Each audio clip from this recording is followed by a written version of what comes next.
Does that mean that the party now has 3 assistant secgens?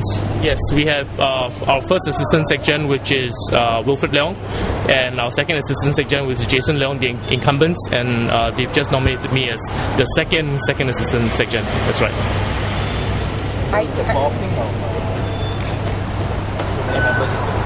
Are there anybody that dropped out? Is there anybody that dropped out? The party conference is happening next year.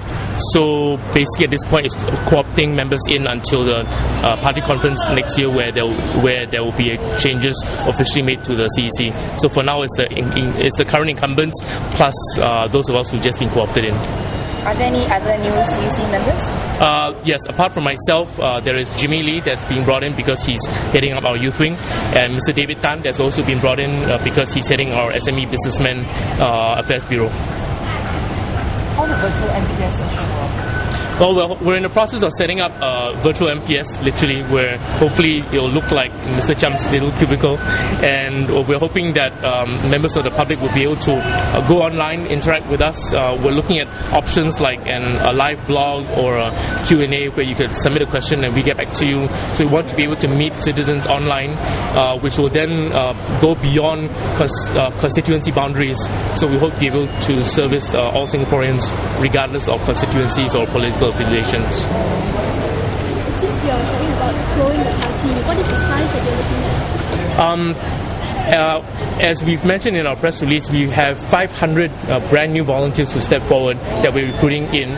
So that plus our current membership, we're hoping maybe in a year to go beyond 1,000, and we're hopeful that maybe in 5 years' time we could be a lot more. But it depends on how everybody responds and steps up to the plate. So we're not looking at numbers per se. I think we're looking at quality people, quality volunteers, members who want to roll up their sleeves and actually get involved and help out. So that's the kind of people that we're looking at. Can you talk a little bit more about the 3 or 4 new candidates that we've found so far? Well, I'm not at a position now to review who they are, but I can say that the bulk of them are ex-government scholars and ex-civil servants. We also have 1 or 2 of them who are from the private banking sector. All of them between the ages of 35 to 45 years old, and some are overseas graduates, some are local graduates, very much involved in the local communities through social involvement or community work. Yeah, so you hear more about them. Some of them are already volunteers, and some of them you have seen walking around with us giving flyers. So if you guess correctly, you might know who they are. So you do have 4 new candidates? We have 4 potential ones that we've identified that we are in the process of screening and developing, and we're hoping that there will be more that will step forward as well. Does this mean that you might challenge a new constituency next time?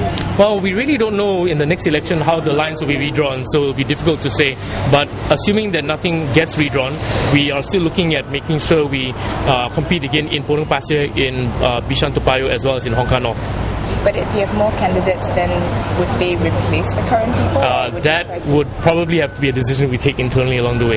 Yeah, because for all you know, all of that might end up becoming a GRC, right? Some people might read this becoming second, also being after toilet flush as a sign that you have been earmarked to take over the leadership of the party. How would you respond to that? Well, I'm going to say that's the question that is probably not best posed to me. You probably have to ask about our party leaders about that. I can only say for me it's a tremendous honor and privilege to be able to step up to the plate in this way and be involved.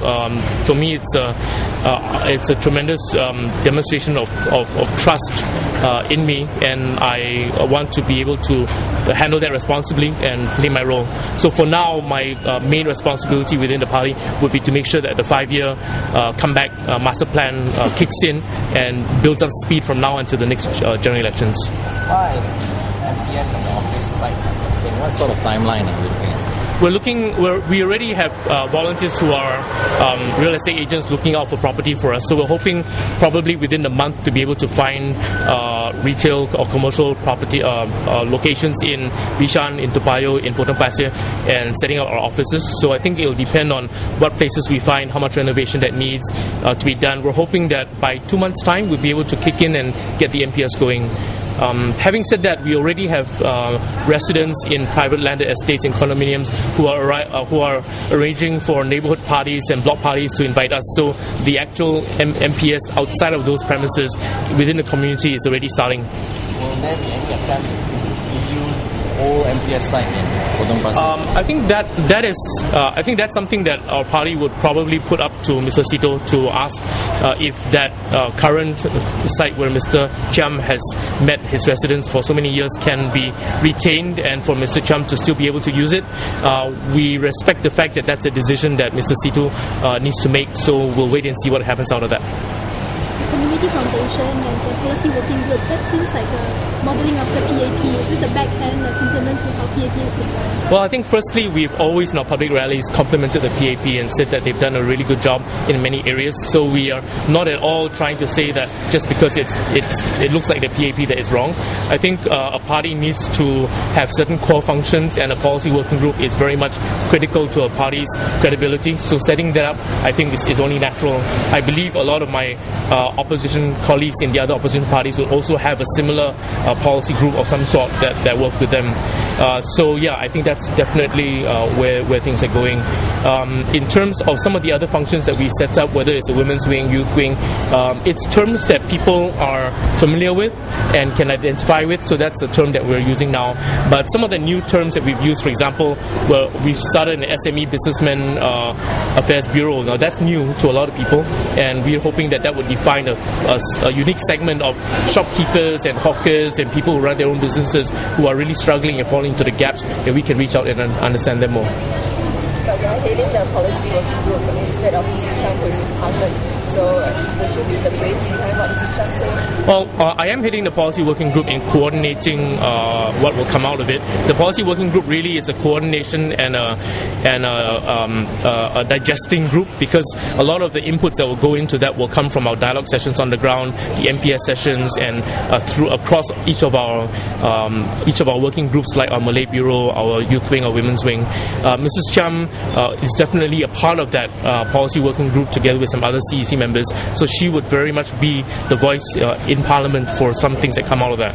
And I would say the brains of the party is a whole group of us who are thinking hard about policy issues and how to put things forward, so it wouldn't be any one person at all. My role would be a facilitating, coordinating role. What's the progress of the Malay Bureau after the new setup? Before polling day, we had already conducted 3 dialogue sessions with different sectors of the Malay community, and that was under Juliana. Now that Mr. Hamim has taken over the Malay Bureau, we are hoping to be able to have at least one Malay community dialogue per month on the ongoing basis, and that will probably be smaller groups of maybe 8 to 10 people focused on people who are common in terms of their background, so that we can listen to some of the issues and concerns that they have. So that's definitely kicking in. Why was that change? Well, the simple answer is Liu Wei, our original person that we put in our women's wing, didn't manage to secure approval from her employer, so we couldn't bring her in. She's still very much involved as an active number 2 person in the group, so Juliana's taken charge of that, and therefore Hamim's taken over the Malay Bureau. So it's just a little bit of a shuffling to reflect that. Yeah. Office looks like it requires quite a bit of money. We are looking at 2 different types of funding. The funding that will go into our community foundation is taken offline and independently outside of the party, because the foundation will be separately registered, and we do have a group of supporters and donors who are committed and pledging towards that, and you all know about the 2 million being an initial seed money. The party funds itself, we have always been used to running on a very tight shoestrings budget, so we're going to carry on with that tradition, and so we're not looking at a lot of funding to help us grow. A lot of the support has come from volunteers who have brought snacks and drinks for our events, provided locations for us to do things. So there's a lot of costs involved that are being shared and borne by volunteers throughout. We do, however, already have supporters who have come forward to commit to funding the party and our party funds, and so we're looking at how we can engage them in a more structured way so that the funding becomes sustained and on a regular basis and not just ad hoc.